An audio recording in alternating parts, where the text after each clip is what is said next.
आप यहाँ पे देख सकते हो एक ब्लॉक जिसका मास 10 kg है, एक रफ हॉरिजॉन्टल सरफेस पे रखा हुआ है, और जो हॉरिजॉन्टल सरफेस है इसको एक्स वाई प्लेन हम लोग कह सकते हैं। ओके, और यहाँ पे two forces are acting, one is along the positive x direction 20 Newton and second is 15 Newton which is acting along minus y direction, and we are also given the coefficient of the static friction 0.4 and coefficient of the kinetic friction 0.3, and we need to find the nature, magnitude and direction of the friction force acting on the object. हमें यहाँ पे magnitude, direction और उसका nature बतलाना है, static होगा या kinetic होगा, उसकी मैग्नीट्यूड क्या होगी और कितने एंगल पे कहाँ पे एक्ट करेगा, ये हमें मालूम करना है। ओके, तो अब एनालाइज करने के लिए हमें इसका फ्री बॉडी डायग्राम ड्रॉ करना होगा, और फ्री बॉडी डायग्राम में इस टाइप के केसेस में हमें टू टाइप के फ्री बॉडी डायग्राम्स ड्रॉ करने होंगे। दो फ्री बॉडी डायग्राम हमें ड्रॉ करने पड़ सकते हैं, क्योंकि यहाँ पे फोर्स ये एक एक्स वाई प्लेन में लगा हुआ है, एक्स डायरेक्शन में 20 और माइनस वाई डायरेक्शन में 50 Newton. That is driving force जो होंगी हमारे पास वो एक्स वाई प्लेन में, लेकिन अगर हम लोग यहाँ पे देखें तो वेट और नॉर्मल रिएक्शन इधर पे जेड डायरेक्शन में, वर्टिकल डायरेक्शन में। तो सबसे पहले हम लोग नॉर्मल रिएक्शन कैलकुलेट कर लेते हैं। फ्री बॉडी डायग्राम सबसे पहले फ्रंट व्यू बनाते हैं, वेट एक्ट करेगा डाउनवर्ड और normal reaction upward.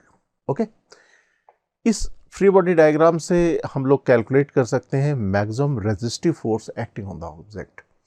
Maximum resistive force की वैल्यू क्या होती है? मैक्सिमम पॉसिबल फ्रिक्शन फोर्स, और वो होता है limiting value of friction force. तो हम लोग यहाँ से limiting value of the friction force calculate कर लें।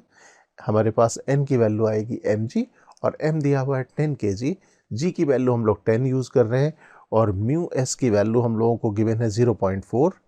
ओके, तो ये वैल्यू आ जाएगी हमारे पास 0.4 multiplied by 10 multiplied by 10, that is equal to 40 newton. तो हमारे पास यहाँ पे limiting value of the friction force या मैक्सिमम रेजिस्टिव फोर्स आ गया। अब हमें इसका ड्राइविंग फोर्स मालूम करना होगा। ड्राइविंग फोर्स सरफेस के पैरेलल होता है, जो सरफेस में ऑब्जेक्ट मूव कर सकता है उस सरफेस के पैरेलल। अब यहाँ पे जो फोर्सेस लग रहे हैं वो एक लग रहा है एक्स एक्सिस के अलोंग, दूसरा लग रहा है माइनस वाई एक्सिस के अलोंग। तो हमें यहाँ पे कैलकुलेट करना होगा पहले तो नेट ड्राइविंग फोर्स या net force acting on the object. तो इसके लिए फ्री बॉडी डायग्राम ड्रॉ कर लें। इसके लिए हम लोग टॉप व्यू हम लोग यूज़ करेंगे। टॉप व्यू में अगर हम लोग देखेंगे तो एक फोर्स तो लगेगा राइट वर्ड डायरेक्शन में 20 न्यूटन, और दूसरा फोर्स हमारे पास लगेगा माइनस वाई डायरेक्शन में 15 newton. These are the forces, ये ड्राइविंग फोर्सेस हैं। ये 90 डिग्री विद ईच अदर है, तो रिजल्टेंट भी कैलकुलेट हो सकता है पैरेललोग्राम लॉ से, और ये इसकी डायरेक्शन कुछ ऐसी आएगी। ओके, और हम लोग एज्यूम कर लेते हैं कि इसका रिजल्टेंट एक्स एक्सिस से थीटा डिग्री एंगल बना रहा है। थीटा डिग्री हम लोग कैलकुलेट कर लेंगे। तो सबसे पहले हम लोग एफ नेट कैलकुलेट करें। F net is equal to √20 square plus 15 square. Okay, तो net resultant driving force will be this one, और दिस इज 25 न्यूटन। तो अब ये 25 न्यूटन सरफेस के पैरेलल जो लग रहा है ये ड्राइविंग फोर्स होगा, और हम लोग यहाँ पे देख सकते हैं रेजिस्टिव फोर्स हम लोग पहले से कैलकुलेट कर चुके थे, that is equal to 40 newton. तो अब हम लोग यहाँ पे क्या कह सकते हैं कि net driving force is less than the maximum resistive force. अगर ये कंडीशन हमने अचीव कर ली है तो हम लोग क्या कहेंगे? Friction will be static nature. क्यों? जब कभी भी हमारे पास रेजिस्टिव फोर्स कम होता है ड्राइविंग फोर्स से, तो उस केस में हमारे पास फ्रिक्शन की वैल्यू स्टैटिक नेचर की होती है। ओके, आप देख सकते हो कि ये लिमिटिंग वैल्यू आई थी हमारे पास 40 न्यूटन, और ये हमारे पास है 25 न्यूटन। और हम लोगों को मालूम है कि जो फ्रिक्शन स्टैटिक नेचर का फ्रिक्शन होता है वो सेल्फ एडजस्टिंग होता है। दैट मीन्स कि अगर हम लोग यहाँ पे सेल्फ एडजस्टिंग देखें, स्टैटिक रखने के लिए हम लोग देख सकते हैं कि विद इन द लिमिट है, क्योंकि एफ लिमिटिंग की वैल्यू हमारे पास आ रही थी 40 और हमें ड्राइविंग फोर्स यहाँ पे मिल रहा है 25। That is friction is static nature, और उसकी वैल्यू हो जाएगी 25। ओके, सेल्फ एडजस्टिंग में 25 हो जाएगी। अब स्टैटिक नेचर का फ्रिक्शन हो गया, ये हमने एनालाइज कर लिया। अब हमारे पास लास्ट पार्ट इस क्वेश्चन का बचा, दैट इज डायरेक्शन। डायरेक्शन के लिए हम लोग देख सकते हैं कि ये जो रिजल्टेंट फोर्स है ये पॉजिटिव एक्स डायरेक्शन से थीटा डिग्री एंगल बना रहा है। तो direction of the static friction force जो होगा वो ड्राइविंग फोर्स या मोशन टेंडेंसी में लाने वाले फोर्स के जस्ट अपोजिट होगा। तो इसकी जो डायरेक्शन होगी वो कुछ इस डायरेक्शन में होगी। तो अब हम लोग डायरेक्शन निकाल लेते हैं। ओके, अगर यहाँ पे इस डायग्राम में देखें तो टेन थीटा की वैल्यू हम लोग कैलकुलेट कर सकते हैं। Tan theta is equal to this value 15 divided by 20। तो अगर हमारे पास टेन थीटा आ जाएगा तो ये वैल्यू थीटा और ये इक्वल होगी। तो इस डायरेक्शन में हमारे पास फ्रिक्शन फोर्स लगेगा जिसकी वैल्यू 25 न्यूटन होगी।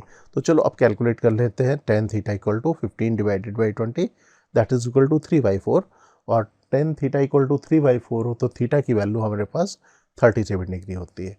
तो अब हमारे पास कंप्लीट आंसर होगा the friction nature is static, okay, and it is acting at angle 37 degree with respect to the negative x direction toward positive y। तो ये हमारे पास direction of the friction force है। Okay, in this illustration you can observe a block of mass 2 kg। ये block है 2 kg mass का and it is pushed normally against rough vertical wall. ये rough vertical wall है और ये 40 Newton force लगा के हम लोग इसको पुश कर रहे हैं अगेंस्ट द वॉल।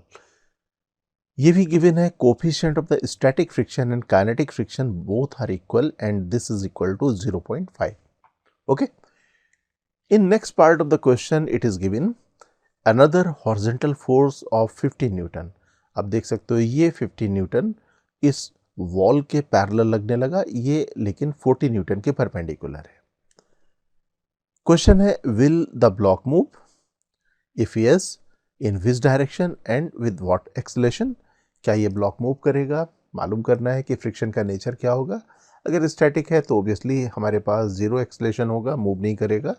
और अगर मूव कर रहा है तो हमें किस डायरेक्शन में मूव करेगा और कितने एक्सेलरेशन से मूव करेगा ये मालूम करना है। And in next part of the question if know find the friction force exerted by the wall on the block. हमें मालूम करना अगर मूव नहीं कर रहा है तो अगर वो स्टैटिक फ्रिक्शन है तो उसकी मैग्नीट्यूड और डायरेक्शन कितनी है। ओके, तो इस डायग्राम को रख लेते हैं नेक्स्ट पेज में। दिस इज द सिचुएशन और यहाँ पे देख सकते हो कि ड्राइविंग फोर्स यहाँ पे जो लगा हुआ है एक तो 15 न्यूटन है और दूसरा ड्राइविंग फोर्स इसका वेट होगा, क्योंकि वेट भी इसको पुल करेगा डाउनवर्ड डायरेक्शन में पैरेलल टू द वॉल। तो यहाँ पे देख सकते हो कि ड्राइविंग फोर्स के परपेंडिकुलर 40 न्यूटन लगा हुआ है जो वॉल के अगेंस्ट में प्रेस कर रहा है। दैट मीन्स हमें यहाँ पे दो फ्री बॉडी डायग्राम्स ड्रॉ करने पड़ेंगे। वन जिसमें हम लोग नॉर्मल रिएक्शन देख लें। नॉर्मल रिएक्शन कैसे देख पाएंगे, अगर मैं इसको यहाँ से देखूँ, इस साइड से देखूँ, साइड व्यू अगर लूँ इसका तो मुझे नॉर्मल रिएक्शन दिखलाई देगी। ओके, और अगर मैं इसका फ्रंट व्यू लूँगा तो मुझे ड्राइविंग फोर्स दिखलाई देंगे। फ्रंट व्यू से हमेशा ड्राइविंग फोर्स हम लोगों को दिखलाई दे जाते हैं। और हम लोग अब इसका साइड व्यू ले लेते हैं ताकि हम लोग इसका नॉर्मल रिएक्शन कैलकुलेट कर पाएँ। और हमें मालूम है कि ये 20 न्यूटन इसका वेट लगेगा डाउनवर्ड डायरेक्शन में और ये ड्राइविंग फोर्स है। ये साइड व्यू है हमारे पास। साइड व्यू में 40 न्यूटन यहाँ से देख रहे हैं हम लोग, राइट। तो 40 न्यूटन ये लग रहा है और 20 न्यूटन जो वेट है ऐसे लग रहा है। 20 न्यूटन इनफैक्ट ये ड्राइविंग फोर्स का एक पार्ट होगा। ये 40 न्यूटन है। तो नॉर्मल रिएक्शन ये आ गई। नॉर्मल रिएक्शन क्लियर है, 40 न्यूटन होगी। तो मैक्सिमम रेजिस्टिव फोर्स का मतलब क्या हुआ, लिमिटिंग फ्रिक्शन हमें कैलकुलेट करना है। तो लिमिटिंग फ्रिक्शन की वैल्यू हो जाएगी mu s multiplied by N, और म्यू एस और म्यू के की वैल्यू हमें दोनों इक्वल दी गई है। तो 0.5 म्यू की वैल्यू और एन की वैल्यू 40 रखेंगे तो हमारे पास आ जाएगा 20 Newton is the maximum resistive force. Maximum resistive force calculate करने के बाद अब हम लोग इसको कैलकुलेट करते हैं ड्राइविंग फोर्स। ड्राइविंग फोर्स के लिए हम लोग फ्रंट व्यू लेंगे और फ्रंट व्यू से हमें मालूम पड़ेगा कि सरफेस के पैरेलल या वॉल के पैरेलल कितने फोर्सेस एक्ट कर रहे हैं, राइट। एक तो हमारे पास 15 न्यूटन एक्ट कर रहा है, राइट। किस डायरेक्शन में एक्ट कर रहा है, राइट डायरेक्शन में, लेफ्ट टू राइट। और mg एक्ट कर रहा है डाउनवर्ड डायरेक्शन में। ये हमारे पास 15 न्यूटन है। इनका रिजल्टेंट अगर हम लोग कैलकुलेट करेंगे तो हमें नेट ड्राइविंग फोर्स कैलकुलेट हो जाएगा। तो नेट रिजल्टेंट के लिए इसको स्लाइड करके यहाँ ले आते हैं। अब पैरेललोग्राम लॉ से इसका रिजल्टेंट कैलकुलेट कर लेते हैं। रिजल्टेंट इस डायरेक्शन में आएगा, राइट। तो अब हमारे पास नेट रिजल्टेंट जो फोर्स होगा that will become driving force, और उसकी वैल्यू क्या हो जाएगी, both forces are perpendicular to each other. तो अब हमारे पास ये वैल्यू आएगी 25, क्योंकि हम लोग 15 का स्क्वायर प्लस 20 का स्क्वायर करेंगे। इस तरह से देखो करते हैं हम लोग, ये under root 15 square 20 square 25 newton, जो मैंने यहाँ लिखा था। तो नेट ड्राइविंग फोर्स हमें डिसाइड हो गया, that is equal to 25 newton. अब हम लोग यहाँ पे कंपेयर करें इस फोर्स को जो हमने रेजिस्टिव फोर्स निकाला था। देख सकते हो रेजिस्टिव फोर्स की मैक्सिमम वैल्यू 20 है और ड्राइविंग फोर्स 25 है। अगर ड्राइविंग फोर्स 25 है, इसका मतलब क्या हुआ, ये ऑब्जेक्ट मूव करेगा ऑब्वियसली, क्योंकि ड्राइविंग फोर्स ज़्यादा है, रेजिस्टिव फोर्स कम है। और किस डायरेक्शन में मूव करेगा, in the direction of the net driving force, इस डायरेक्शन में, ग्रीन कलर की डायरेक्शन में ये मूव करेगा। ओके, तो अब हम लोग यहाँ पे इसका एंगल भी कैलकुलेट कर लें। एंगल सपोज ये वर्टिकल से थीटा डिग्री एंगल बना रहा है, तो अब यहाँ देख सकते हो इस राइट एंगल ट्रायंगल में ये जो साइड है ये 15 है, ये 20 है, तो tan थीटा की वैल्यू 15 डिवाइडेड बाई 20 होगी, दैट इज इक्वल टू 3/4। और tan थीटा की वैल्यू 3/4 होने का मतलब क्या हुआ, थीटा इक्वल टू 37 डिग्री। तो ये एंगल हमारे पास आ गया 37 डिग्री। अब हमें मालूम है कि ड्राइविंग फोर्स यहाँ पे ज़्यादा हो गया था किससे, रेजिस्टिव फोर्स से। दैट मीन्स फ्रिक्शन का नेचर अब हमारे पास कैसा होगा, काइनेटिक होगा, क्योंकि स्टैटिक होने के लिए ड्राइविंग फोर्स का कम होना ज़रूरी है। तो हमारे पास ये फाइंडिंग आई थी, the driving force 25 Newton is greater than the maximum resistive force, that means block will move and friction will be kinetic nature. एक फाइंडिंग तो आ गई और उसकी वैल्यू हमारे पास 20 न्यूटन हो जाएगी। क्यों हो जाएगी 20 न्यूटन, क्योंकि हमारे पास म्यू एस और म्यू के की वैल्यू इक्वल दी गई है। तो अब हमारे पास फ्रिक्शन की डायरेक्शन अगर मालूम करनी है, तो हमें मालूम है कि फ्रिक्शन की डायरेक्शन हमेशा ड्राइविंग फोर्स जो होता है या जो नेट फोर्स होता है उसके जस्ट अपोजिट होती है। और नेट फोर्स हमारे पास इस डायरेक्शन में, इसका मतलब ड्राइविंग फोर्स के अपोजिट डायरेक्शन में, इस डायरेक्शन में, जस्ट अपोजिट डायरेक्शन में हमारे पास फ्रिक्शन की डायरेक्शन आएगी। अब इस डायरेक्शन को हम लोग ड्रॉ कर दें, this is the direction of the friction force. Okay, अब ये एंगल तो हम लोग कैलकुलेट कर चुके हैं 37 डिग्री। इसका मतलब क्या हुआ कि फ्रिक्शन यहाँ पे लगेगा 37 डिग्री विद द वर्टिकल। अब लास्ट टास्क हमारे पास है for calculating acceleration. Acceleration calculate करने के लिए हमारे पास देख सकते हो कि एक तो ड्राइविंग फोर्स हमारे पास 25 है और ये फ्रिक्शन फोर्स 20 है। तो नेट फोर्स जो मोशन के लिए रिस्पॉन्सिबल है that is equal to F net minus F friction, that is 25 minus 20, और that is divided by mass. अगर मास से डिवाइड कर देंगे, मास 2 है, तो हमें इसका एक्सेलरेशन मालूम हो जाएगा, दैट इज 2 मीटर पर सेकेंड स्क्वायर। और ये किस डायरेक्शन में होगा, in the direction of the net force. ये नेट फोर्स वर्टिकल से थीटा डिग्री एंगल पे है जो 37 है। तो हम लोग कह सकते हैं कि block will start moving in the direction 37 degree with the vertical with the acceleration 2.5 meter per second square. This is the final answer. Okay, dear students, in this section we are going to discuss about angle of repose and angle of friction. But first we will discuss about angle of repose. So let us learn what is the meaning of angle of repose. You can observe here we have a plank. This is a rough plank and a block of mass small m is placed on it. मैंने यहाँ पे एक rough Planck लिया हुआ है जो horizontal surface पे रखा हुआ है और उसके ऊपर मैंने एक ब्लॉक रख दिया है जिसका मास स्मॉल m है। ओके, अब मैं क्या करता हूँ, इस प्लैंक को इस लाइन के about, you can follow the movement of my pen tip, मैं इस लाइन के अबाउट इसको थोड़ा सा टिल्ट करना शुरू करता हूँ like this. Okay, We observe block does not slide with respect to block. देखा कि हमने टिल्ट कर दिया और ये ब्लॉक अभी स्लाइड नहीं किया, ये ब्लॉक प्लैंक के रिस्पेक्ट में रेस्ट में रहा।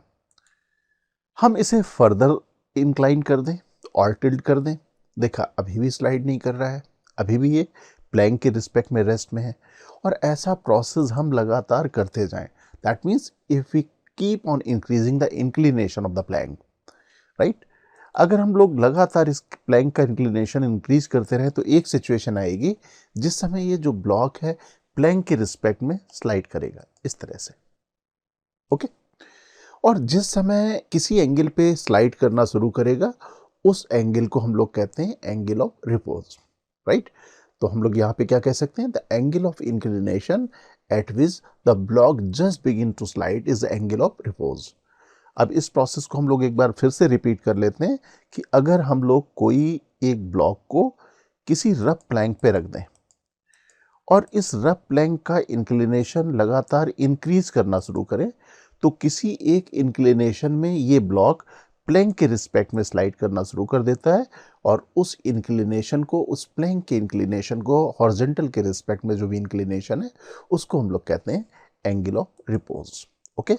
इस एंगल पे ये स्लाइड करना शुरू किया और ये एंगल हमारे पास आएगा एंगल ऑफ रिपोज। अब हम लोग यहाँ पे इस एंगल को कैलकुलेट करते हैं। Suppose angle is theta eight which this block start sliding. इस समय हम लोग इसका फ्री बॉडी डायग्राम ड्रॉ कर लें। इस ब्लॉक में लगने वाले फोर्सेस हैं हमारे पास, एक तो वेट और कॉन्टैक्ट फोर्स। यहाँ पे कॉन्टैक्ट फोर्स के दोनों कंपोनेंट होंगे, normal reaction and friction force. तो let us draw the free body diagram, right. Components कर लेते हैं mg के, क्योंकि इंक्लाइन प्लेन में हमने देखा था कि आसानी हो जाती है अगर हम लोग वेट के component parallel to the incline और परपेंडिकुलर टू द इंक्लाइन ले लें। तो ये parallel to incline mg sin theta, perpendicular to incline mg cos theta. You can observe the sliding tendency of the block is in downward direction. That means friction will act in the upward direction. और ये case कौन सा है, जब ये just slide करना शुरू कर रहा है और इस एंगल को हम लोग कह रहे हैं angle of repose. That means at angle of repose we can write this small f equal to mg sin theta, okay. लेकिन ये कंडीशन लिमिटिंग फ्रिक्शन की भी है क्योंकि जस्ट स्लाइड करना शुरू कर रहा है। That means this small f should be equal to mu s multiplied by n, और n की वैल्यू हमारे पास यहाँ पे फ्री बॉडी डायग्राम से क्लियर हो जाएगी, that is mg cos theta, right. तो ये हमारे पास आ गई फ्रिक्शन फोर्स की वैल्यू। अब इस फ्रिक्शन फोर्स की वैल्यू को हम लोग यहाँ पे लिख लेते हैं, दिस इक्वेशन नंबर 2। अब इन दोनों को इक्वेट कर देते हैं। अगर दोनों को अगर हम लोग इक्वेट करेंगे तो हमारे पास देख सकते हो mg विल गेट कैंसिल और ये हमारे पास म्यू एस की वैल्यू आ जाएगी, mu s equal to sine theta divided by cos theta that equal to tan theta, right. थोड़ा सा इसको और रीअरेंज कर लें। सपोज एंगल के टर्म में अगर हम लोग इसे रिप्रेजेंट करना चाहें तो we can write this theta equal to tan inverse mu s, right. तो अब हम लोग यहाँ पे एंगल ऑफ रिपोज जो हमने निकाला हुआ है theta equal to tan inverse mu s लिख लेते हैं नेक्स्ट स्लाइड में। यहाँ पे this is the angle of repose. अब हम लोग यहाँ पे एंगल ऑफ रिपोज को देखें, theta equal to tan inverse mu s है। Mu s is the coefficient of the static friction.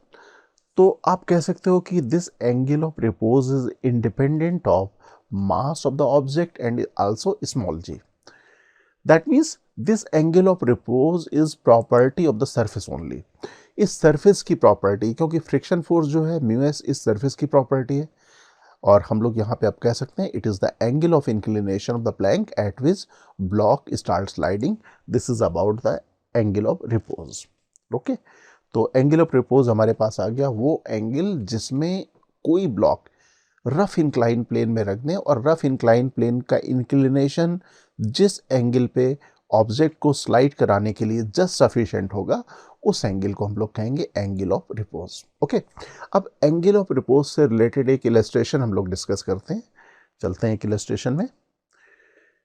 आप देख सकते हो कि यहाँ पे एक इंक्लाइन प्लेन है, रफ इंक्लाइन प्लेन है, और रफ इंक्लाइन प्लेन में एक ब्लॉक रखा हुआ है जिसका मास है small m।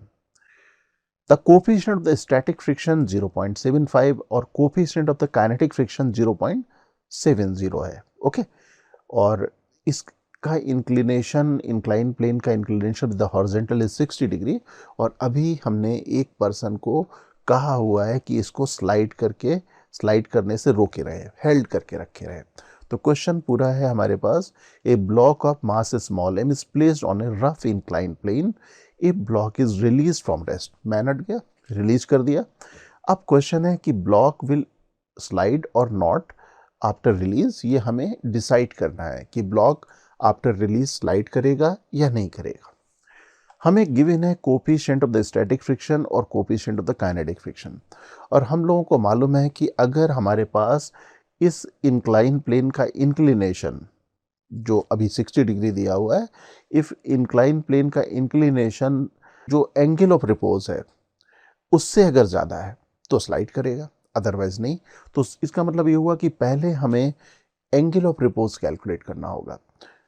So angle of repose का हमारे पास फॉर्मूला क्या आया था, theta equal to tan inverse mu s. तो कैलकुलेट करते हैं angle of repose. Mu s की वैल्यू 0.75 दैट इज 3/4, और ये एंगल आता है थीटा इक्वल टू 37 डिग्री। इसका मतलब क्या हुआ कि एंगल ऑफ रिपोज यहाँ पे कितना है, 37 डिग्री। अगर हमारे पास इंक्लिनेशन 37 डिग्री या उससे कम होता तो हम लोग कहते हैं कि ये ब्लॉक स्लाइड नहीं करेगा। लेकिन यहाँ सिनेरियो क्या आ रहा है, here the angle of inclination of the plane is greater than the angle of repose, that means the object will start sliding on the incline plane. इस केस में ये इंक्लाइन प्लेन में स्लाइड करना शुरू कर देगा, दैट मीन्स आपका answer क्या हुआ, ये स्लाइड करेगा। अब एक सिचुएशन और लेते हैं, same type of incline plane, mass small m, block, right, और यहाँ पे 30 डिग्री का इंक्लिनेशन है और coefficient of the static friction 0.75 और यहाँ पे काइनेटिक कोफिशिएंट ऑफ फ्रिक्शन 0.70 दिया हुआ है। ओके, और इसको अभी हम लोग हेल्ड करके रखे हुए हैं। अब क्वेश्चन है यहाँ पे, a block is connected with a string whose another end is connected with the wall, यहाँ वॉल से कनेक्टेड है। Initially there is no tension in the string, अभी यहाँ पे कोई भी टेंशन नहीं, हम लोग इसको हेल्ड करके रखे हुए हैं। अब क्या हुआ कि मैन हट गया, इसको रिलीज कर दिया, a block is release from the rest, find the tension in the string after release. हमें यहाँ पे tension in the string calculate करना है जब हम लोग इसे रिलीज करें। ओके, तो यहाँ पे भी देखो सिचुएशन क्या होगी अगर एनालाइज करें। Angle of the incline plane is 30 degree. अगर हम लोग इसका एंगल ऑफ रिपोज कैलकुलेट कर लें, और हम लोगों को मालूम है कि अगर इंक्लाइन प्लेन का inclination of the plane is less than the angle of repose, उस केस में ऑब्जेक्ट स्लाइड नहीं करता, अदरवाइज स्लाइड करता है। That means we need to find the angle of repose. हम लोगों ने प्रीवियस केस में भी एंगल ऑफ रिपोज कैलकुलेट किया था, यही वैल्यूज दी हुई थी, तो हमें अब इसे डिस्कस करने की ज़्यादा ज़रूरत नहीं। इसको लिख देते हैं angle of repose equal to theta and theta equal to tan inverse mu s. Okay, ये वैल्यू 3/4 37 डिग्री, और यहाँ पे एंगल ऑफ इंक्लिनेशन कितना दिया हुआ है, 30 डिग्री दिया हुआ है। Okay, that means angle of inclination is less than the angle of repose, और इस सिनेरियो में आपको मालूम है the object will not slide. जब रिलीज करेंगे तो ऑब्जेक्ट स्लाइड नहीं करेगा, अगर स्लाइड नहीं करेगा तो ये इक्विलिब्रियम में रहेगा। ओके, स्टैटिक फ्रिक्शन होगा यहाँ पे। इसका मतलब हम लोग यहाँ पे इसका फ्री बॉडी डायग्राम ड्रॉ कर लें, mg sin theta, mg sin 30, और फ्रिक्शन फोर्स ये होगा। टेंशन फोर्स अगर होगा तो यहाँ पे ऊपर की तरफ होगा। ओके, और फ्रिक्शन की वैल्यू यहाँ पे कितनी हो जाएगी, क्योंकि स्टैटिक नेचर है, हम लोगों ने देखा कि इसका इंक्लिनेशन एंगल ऑफ रिपोज से कम है, इसलिए हमने इसे यहाँ पे स्टैटिक फ्रिक्शन में रख दिया। तो स्टैटिक फ्रिक्शन की value F equal to mg sin 30 that is mg/2 है। टेंशन अब यहाँ लगेगा, अगर ये इक्विलिब्रियम में है तो हम लोग कहेंगे T plus small f that is equal to mg sin 30, और स्मॉल f की वैल्यू हम लोगों ने कैलकुलेट की है mg sin 30। अगर हम लोग इस वैल्यू को यहाँ रख देंगे तो ये और ये कैंसिल हो जाएगा, t equal to 0। That means tension in the string will be 0। Okay, after learning angle of repose, now let us discuss what is the meaning of angle of friction. Suppose मेरे पास एक sledge है, देख सकते हो ये sledge, और ये रफ सरफेस पे रखी हुई है, रफ हॉरिजॉन्टल सरफेस पे रखी हुई है। ये पर्सन इस स्लेज को मूव करने की कोशिश कर रहा है और ये फोर्स लगा रहा है इस स्ट्रिंग के थ्रू। सपोज किसी टाइम में इसने फोर्स लगाया हुआ है capital F at angle theta with the horizontal. Okay, force तो लगाया हुआ है लेकिन ये स्लेज अभी मूव नहीं कर रही है। Let us draw the contact forces acting on the sledge. यहाँ पे कॉन्टैक्ट फोर्स के दो कंपोनेंट होंगे, perpendicular to the surface and parallel to the surface. Perpendicular to the surface ये component, parallel to the surface friction force ये, opposite to the sliding tendency. Sliding tendency कैसे मालूम करते हैं? हम लोग मेंटली अज्यूम कर लेते हैं कि ऑल सरफेस आर फ्रिक्शनलेस, और अगर सभी सरफेस फ्रिक्शनलेस हैं तो certainly sledge has to move in the rightward direction, और friction oppose the relative motion, तो फ्रिक्शन की डायरेक्शन हो जाएगी अपोजिट, लेफ्ट डायरेक्शन में। अगर हम लोग इनका रिजल्टेंट कैलकुलेट करें, नेट कॉन्टैक्ट फोर्स कैलकुलेट हो जाएगा इस तरह से, ये हो जाएगा net contact force. Let the net contact force is making angle phi with the normal reaction which is vertical, ये फाई है। ओके, अब यहाँ पे हमने फोर्स थोड़ा सा बढ़ा दिया। अगर फोर्स बढ़ा दिया तो ये जो स्लेज है ये स्लाइड करने की टेंडेंसी में आ गई। अगर स्लाइड करने की टेंडेंसी में आ जाएगी तो हमारे पास ये जो फ्रिक्शन फोर्स है वो फ्रिक्शन फोर्स की वैल्यू मैक्सिमम वैल्यू में पहुंचेगी, और maximum value of friction force you know it is the limiting friction. That means अब हमारे पास जो फ्रिक्शन फोर्स है वो लिमिटिंग फ्रिक्शन है। अब यहाँ पे कॉन्टैक्ट फोर्स आप देख सकते हो कि ये एंगल फाई पे इंक्लाइंड है, और ये जो हमारे पास एंगल आएगा फाई आएगा उसको हम लोग कहते हैं एंगल ऑफ फ्रिक्शन। तो हम लोग यहाँ पे एंगल ऑफ फ्रिक्शन को कैसे डिफाइन कर सकते हैं? The angle of friction phi may be defined as the angle between the normal reaction capital N and resultant of the friction force and normal reaction। ये हमारे पास जो फाई एंगल आएगा उसको हम लोग कहते हैं एंगल ऑफ फ्रिक्शन। ओके, अब इस एंगल ऑफ फ्रिक्शन को कैलकुलेट करते हैं। आपको मालूम है कि इस समय जिस समय हम लोग स्लाइड करने की जस्ट टेंडेंसी में इसको लेके आते हैं तो फ्रिक्शन फोर्स की वैल्यू लिमिटिंग हो गई, और limiting value of the friction force we know mu s multiplied by N होती है, राइट। तो हम लोग यहाँ एंगल भी कैलकुलेट कर सकते हैं। देख सकते हैं कि हमारे पास एक राइट एंगल ट्रायंगल बन रहा है, और राइट एंगल ट्रायंगल में tan फाई की value small f divided by capital N। तो हम लोग अभी डिस्कस कर रहे थे लिमिटिंग फ्रिक्शन की वैल्यू, जो हमारे पास ये स्मॉल f है, ये वैल्यू है mu s multiplied by n, और n की वैल्यू हम लोगों के पास है नॉर्मल रिएक्शन। अगर यहाँ पे हमें इसका मास गिवन होता तो mg के बराबर होती है। ओके, लेकिन अभी हम लोग यहाँ पे n के टर्म में लिख लेते हैं, तो n यहाँ पे कैंसिल हो जाएगा, और ये tan फाई की वैल्यू आ जाएगी mu s, that is phi equal to tan inverse mu s. अगर इस एक्सप्रेशन को देखें तो ध्यान से हमें यहाँ पे मालूम पड़ेगा कि ये expression exactly angle of repose जैसा है, लेकिन एंगल ऑफ रिपोज और इसमें डिफरेंस क्या है? Angle of repose inclined plane का इंक्लिनेशन था, लेकिन यहाँ पे एंगल ऑफ फ्रिक्शन, ये जो net contact force normal reaction से जितना एंगल बना रहा होगा वो एंगल है। ओके, तो ये हमने यहाँ पे लर्न किया what is the angle of friction. अब यहाँ पे एक और इम्पॉर्टेंट चीज़ हम लोग डिस्कस करने जा रहे हैं, what should be the minimum force required to move a block. तो डिस्कस कर लें what is the minimum force to move a block. Suppose मैं यहाँ पे एक ब्लॉक लेता हूँ स्मॉल एम मास का, इसको रफ हॉरिजॉन्टल सरफेस पे रख देता हूँ। The coefficient of the static friction between the surface and block is mu S. Suppose मैं इसको म्यू लिख देता हूँ। सपोज हमारे पास म्यू की वैल्यू, म्यू एस और म्यू के की वैल्यू इक्वल गिवन है, तो मैंने इसे म्यू लिख दिया, otherwise it is mu s. Okay, अब हमने इसको पुल करना शुरू किया, कैपिटल एफ फोर्स लगाया, और जो कैपिटल एफ फोर्स है वो हॉरिजॉन्टल से थीटा डिग्री एंगल पे इंक्लाइंड है, ये लगा दिया। ओके, अब हम लोग यहाँ पे कैलकुलेट करना चाह रहे हैं थीटा की value at which minimum force is required to move the block. हमें यहाँ पे थीटा कैलकुलेट करनी है जिससे हमें कैपिटल एफ की वैल्यू मिनिमम मिले। ओके, अब यहाँ पे मैं नेक्स्ट पेज में इसको रख देता हूँ, इसका फ्री बॉडी डायग्राम ड्रॉ करता हूँ। mg that is the weight will act in the downward direction, normal reaction upward direction, surface के परपेंडिकुलर, और हम लोग इस फोर्स के भी कंपोनेंट्स कर देते हैं हॉरिजॉन्टल और वर्टिकल। तो हॉरिजॉन्टल कंपोनेंट ये f cos थीटा और vertical component f sin theta.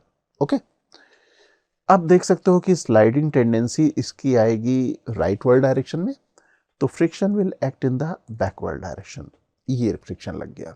Okay, friction अभी हम लोगों ने काइनेटिक नेचर का नहीं लगाया हुआ है, हम लोगों ने लिमिटिंग वैल्यू के लिए एनालाइज करना है, इसलिए मैंने यहाँ पे स्मॉल एफ लिखा हुआ है। अब इस फ्री बॉडी डायग्राम से अगर हम लोग ऑब्जर्व करें तो देखो हमारे पास कुछ कंक्लूजन इधर पे क्लियर होंगे।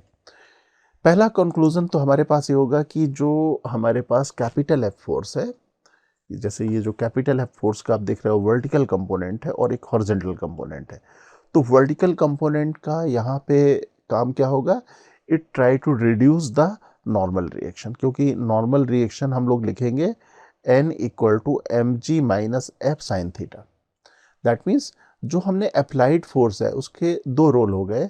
यहाँ पे पहला रोल तो हो गया it reduce the normal reaction, right. और अगर नॉर्मल रिएक्शन अगर रिड्यूस हो गई, you know friction force depends on the normal reaction, तो फ्रिक्शन फोर्स भी यहाँ पे रिड्यूस हो जाएगा। दूसरा रोल भी है हमारे पास, आप देख सकते हो एक कंपोनेंट और है एफ कॉस थीटा। तो एफ कॉस थीटा क्या कर रहा है, it tends to move the block along the horizontal surface, ये हॉरिजॉन्टल सरफेस के रिस्पेक्ट में ब्लॉक को मूव करा रहा है। ओके, अब इस डायग्राम को प्लेस करते हैं नेक्स्ट पेज में। यहाँ पे अब हमें यहाँ पे minimum value of F calculate करनी है, तो हम लोग कह सकते हैं कि minimum value of the capital F अगर एट एंगल थीटा, सपोज हमारे पास ये एंगल थीटा है और उसमें मिनिमम वैल्यू है, तो हम लोग कह सकते हैं कि at this stage the normal reaction reduce and such that the limiting friction just equal to the horizontal component of the force F cos theta। हम लोग यहाँ पे थीटा की वैल्यू उतनी करना चाह रहे हैं कि वैल्यू ये हमारे पास कम कर दे नॉर्मल रिएक्शन की, और नॉर्मल रिएक्शन की वैल्यू कम होने के बाद ये F की वैल्यू जस्ट सफिशिएंट हो जाए F cos थीटा के। ओके, तो हम लोग यहाँ पे F cos थीटा को स्मॉल f के बराबर रख देंगे, लिख देते हैं यहाँ पे small f equal to F cos theta, right. मतलब हम लोग यहाँ पे थीटा उस एंगल पे रखना चाह रहे हैं जिस एंगल पे ये कंपोनेंट इतना हो जाए कि नॉर्मल रिएक्शन की वैल्यू को कम करने के बाद ये friction force F cos theta के बराबर हो जाए, राइट। और हमें मालूम है स्मॉल f की वैल्यू लिमिटिंग केस के लिए हम लोग एनालाइज करना चाह रहे हैं, इसलिए हम लोग इसको क्या लिख देंगे, mu s multiplied by N, ये हमारे पास हो गया। अब n की वैल्यू देखते हैं इस फ्री बॉडी डायग्राम से, n is equal to m g minus F sine theta, रख देते हैं यहाँ पे वैल्यू। अब थोड़ा रीअरेंज कर लेते हैं इसे, हमें वैल्यू कैपिटल एफ की चाहिए, इसलिए कैपिटल एफ हम लोग लेफ्ट साइड में और रिमेनिंग टर्म राइट साइड में थोड़ा और भी सिंप्लीफाई कर लें। यह आ गया F equal to mu s m g divided by cos theta plus mu s sine theta, ये वैल्यू आ गई। लेकिन हमारी रिक्वायरमेंट क्या है, कैपिटल एफ को मिनिमाइज करना, तो इसे नेक्स्ट पेज में रख लेते हैं। अगर हम लोग कैपिटल एफ को मिनिमाइज करना चाह रहे हैं तो आप देख सकते हो कि nominator term mu s m g जो वैल्यू है वो तो कांस्टेंट है। ये मिनिमाइज कब होगी, जब ये डिनोमिनेटर का टर्म मैक्सिमम होगा। That means value of cos theta plus mu s sine theta should B maximum. इसका मतलब ये होगा कि अब हमें मैक्सिमम मिनिमा यहाँ पे करना है उस वैल्यू के लिए कि ये वैल्यू हमारे पास मैक्सिमम आ जाए, और हम लोग को मालूम है कि मैक्सिमम मिनिमा के लिए derivative of the function with respect two variable should be zero. इसका मतलब इसका हम लोग अगर डिफ्रेंशिएशन कर लें थीटा के रिस्पेक्ट में और उसको जीरो के बराबर कर दें तो हमें ये रिक्वायर्ड वैल्यू मिल जाएगी। अब इसका अगर हम लोग डिफ्रेंशिएशन करते हैं तो कॉस थीटा का डिफ्रेंशिएशन माइनस साइन थीटा, और साइन थीटा का डिफ्रेंशिएशन कॉस थीटा, तो ये रिलेशन आएगा। इसको थोड़ा रीअरेंज कर लेते हैं, तो ये क्या आ जाएगा, ये mu s cos theta equal to sine theta, या म्यू एस की वैल्यू हमारे पास आ जाएगी sine theta divided by cos theta, और हम लोग लिख सकते हैं mu s equal to tan theta, right. और ये जो रिलेशन आया है mu s equal to tan theta हम लोगों ने लिखा था, इसको लिख सकते हैं theta equal to tan inverse mu s. और अब यहाँ पे ऑब्जर्व करें कि हमारे पास ये वैल्यू क्या है, theta equal to tan inverse mu s क्या है, देखते हैं यहाँ पे क्या था, हम लोगों ने यहाँ पे ये लिखा था, right, tan inverse mu s equal to phi, और ये जो फाइव था हमारे पास एंगल ऑफ फ्रिक्शन था। इसका मतलब क्या हुआ कि हमारे पास ये जो थीटा की वैल्यू आ रही है, ये थीटा की वैल्यू एंगल ऑफ फ्रिक्शन के बराबर आ रही है।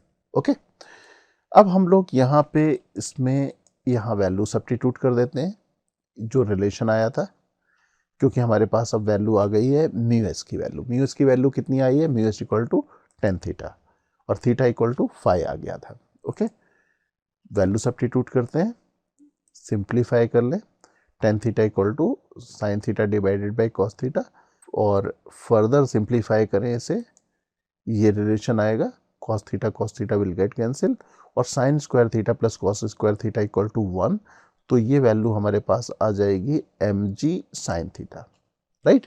That means minimum value of the force applied should be equal to mg sine theta, जहाँ पे थीटा की वैल्यू क्या है? Theta is equal to phi, that is angle of friction, right.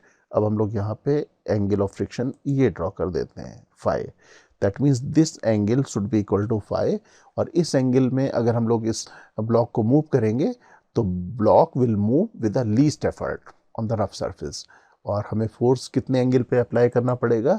Theta is equal to phi पे। Okay, तो अब इसे मैथमेटिकली भी लिख लेते हैं, this theta equal to phi and phi equal to tan inverse mu s. You know, tan inverse mu s हमारे पास एक जगह और यूज हुआ था एंगल ऑफ रिपोज में, लेकिन हम लोग डिस्कस कर चुके हैं angle of repose incline plane का इंक्लिनेशन है, और जबकि एंगल ऑफ फ्रिक्शन जो नेट कॉन्टैक्ट फोर्स है उसका एंगल नॉर्मल रिएक्शन के साथ है। तो अब हमारे पास मिनिमम वैल्यू जो हमने कैलकुलेट की उसको भी लिख लेते हैं, एफ मिनिमम इक्वल टू हमारे पास आया था m g sine theta. Okay, तो वैल्यू कितनी हो जाएगी? M g sine phi. अगर हमें फाई की वैल्यू मालूम है, फाई की value tan inverse mu s, तो हमें मिनिमम वैल्यू आ जाएगी, और हमें ये वैल्यू दी होती है, म्यू एस की वैल्यू गिवन होती है। अगर म्यू एस की वैल्यू गिवन है तो फाई हम लोग कैलकुलेट कर सकते हैं यहाँ पे, और इसके जगह पे रख सकते हैं। ओके, अब एक इलस्ट्रेशन लेते हैं। इलस्ट्रेशन है, इस sledge of mass small m equal to 10 kg is pulled on horizontal rough surface with minimum force. देखो यहाँ पे हम लोग स्लेज को मिनिमम फोर्स लगा के इसको पुल करना चाह रहे हैं। The question is the sledge should be pulled at angle theta equal to, और ये फिल इन द ब्लैंक्स, और हमारे पास सेकेंड पार्ट है magnitude of capital F is equal to. Okay, और हम लोगों ने अभी अभी डिस्कस किया कि अगर हम लोग किसी भी ब्लॉक को मिनिमम एफर्ट के साथ पुल करना चाह रहे हैं और मिनिमम फोर्स लगाना चाह रहे हैं, तो उस केस में angle of inclination of the force with the horizontal ये किसके बराबर होना चाहिए? एंगल ऑफ फ्रिक्शन के बराबर, that is theta should be equal to phi. ये थीटा फाई के बराबर होगा। ओके, और अब हमारे पास ये फाई की वैल्यू तो कैलकुलेट हो सकती है क्योंकि हमें म्यू एस की वैल्यू गिवन है 0.75। तो अब हम लोग यहां रख देते हैं, ये आ गया हमारे पास 37 डिग्री, क्योंकि ये 3/4 होगा, 10 phi equal to 3/4, that means phi equal to 37 degree. अब हमारे पास कैलकुलेट करना है minimum force, magnitude of the F, और ये मिनिमम फोर्स हमें कैलकुलेट करना है। हम लोगों को मालूम है कि मिनिमम फोर्स की वैल्यू हमारे पास कितनी होती है? Magnitude m g sine theta, right, और theta is equal to phi. तो अब हम लोग यहाँ पे थीटा की जगह हम लोग 37 रख देंगे, और सिंप्लीफाई कर लेते हैं इसे, 10 मल्टीप्लाइड बाई 10 मल्टीप्लाइड बाई 3/5, और ये वैल्यू आएगी हमारे पास 60 Newton. That means the force, minimum force applied here to move this sledge should be equal to 60 Newton, and angle of inclination of the string with the horizontal should be equal to 37 degree. Okay.